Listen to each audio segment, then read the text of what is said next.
Assalamu alaikum. Let's talk about vector addition. Okay, so let's say we have two vectors v1. Let's give it 3 5, and v2, let's give it 2 2 6. Okay, so now if you were to add these two vectors, right, v1 plus v2, you would add them algebraically, component wise. So this is the x and this is the y component, right? So you would add them like this: 3 plus 2 and 5 plus 6. So that would give you 5 11. Okay, now graphically speaking, right, let me draw a graph kind of. So let me draw v1 first. So that's oops, that's 3, and that's 5. Yeah, so that's 3 5, right? That's v1. Okay, that is v1. Now let's draw v2. Okay, so you can think of v1 graphically as, v1 as the position vector of this point, right? 3 5, which we'll call A, right? So you can think of v1 as OA. Let me label the origin O. Okay, now you have an other vector. Oh, let me just get some space above here. Yeah, erase this. Now this, let's say this is point A. Now we can draw another vector, which is v2, and kind of like go 2 spaces to the x-axis and like 6 spaces to about 11 here, and kind of go like this. So when you're adding these two vectors, remember that vectors just represent like paths that you have to take, their instructions, right? They tell you something that you have to do and how to do it. For example, v1 is telling you to move 3 steps in the x direction and 5 steps in the y direction, and v2 is telling you to move 2 steps in the x direction and 6 steps in the y direction. When combined, when added together, you have to step by step first follow v1, then you follow v2, and when you add them algebraically, the result that you get is kind of, choose a different color, blue should do.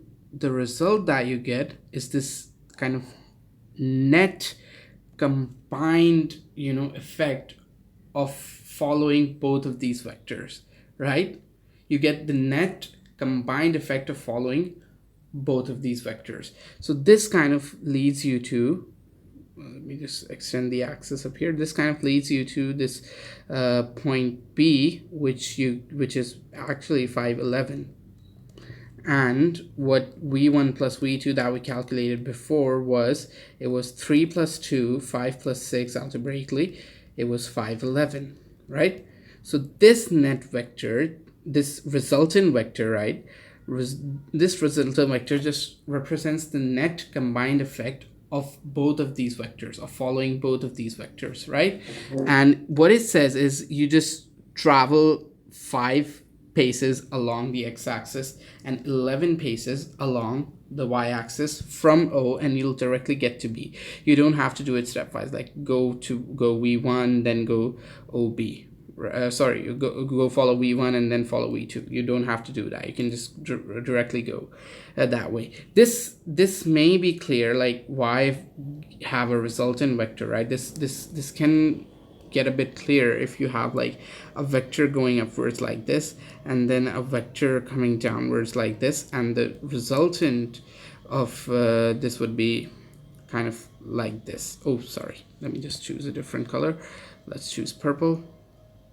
So let's say this is u1, this is u2, and this is the resultant, which is equals u1 plus u2.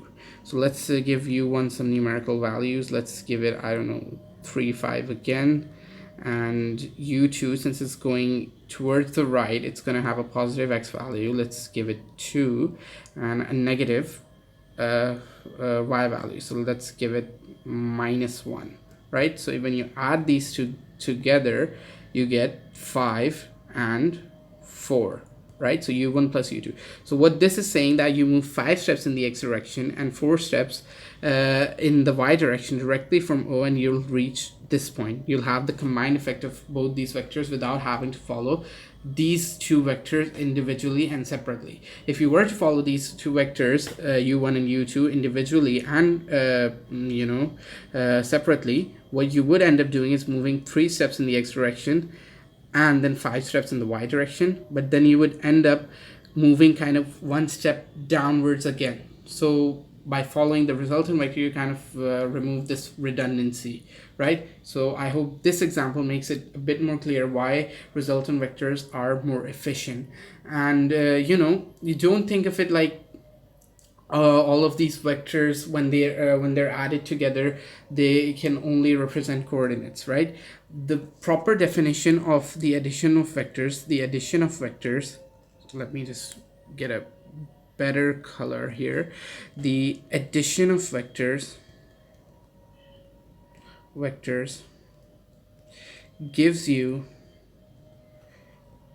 another vector which is the net combined, which represents the net combined effect of the original vectors being added, right? So when we're talking about position vectors like this, it's kind of easy to see that these kind of represent coordinates. Like, instead of following these vectors separately, you could just move on to that point right there. But what if these were kind of like forces? These were force vectors. So on a particular body like this, you have one vector, right? One force vector which is pulling it in this direction, right? So that's pretty easy to see that this box or this particle, whatever it is, it will move in this direction. Let's not draw a box, let's just draw a particle, right? A small ball. If something's pulling it in this direction, right, it would move definitely in this direction. But right, what if there's something else pulling it in this direction? So where does it go? Which path does it follow? Well, it follows neither of these two individual paths, but it kind of it follows the combined effect. Sorry, let me use another color to make it a bit more clear. It follows the combined effect of both of these individual vectors, right? Because this is pulling it towards the left at a 45-degree angle, and this red one is pulling it towards the bottom. The top one is pulling it towards the top, and the bottom one is pulling towards the bottom at 45 degrees angle. So when you divide these up into their components, right,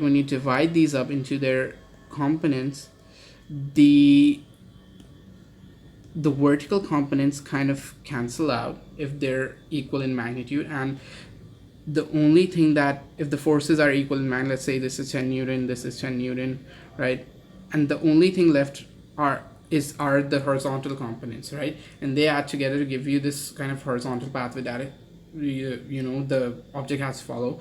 Because the net force that is being applied on this, there are two separate forces applied, but what we have to consider, right, now we can't do it like this, like we can't follow this vector first and this vector first, because they're not like position vectors.